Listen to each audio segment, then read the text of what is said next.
નમસ્કાર, DV30ના ડિજિટલ પ્લેટફોર્મમાં આપનું સ્વાગત છે। સમગ્ર ગુજરાતના લોકોની નજર હતી બજેટ પર।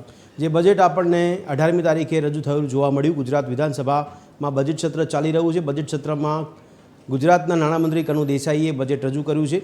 4,08,053 કરોડનું બજેટ રજૂ કરવામાં આવ્યું છે।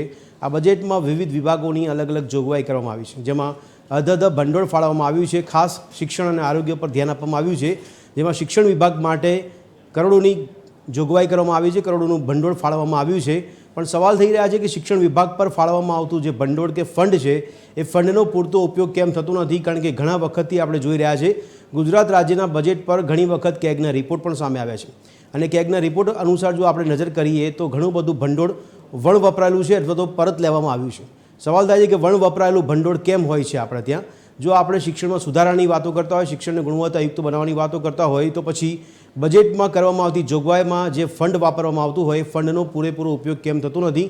કેમ ઈચ્છાશક્તિ આપણને જોવા નથી મળતી? તેવા અનેક સવાલો સાથે ચર્ચા કરીશું કે શિક્ષણ પાછળ ફાળવવામાં આવતું અધધ ભંડોળ, પરંતુ શિક્ષણ ક્યાં? મળીએ રાત્રે 8 વાગે ચર્ચા છડે ચોકમાં।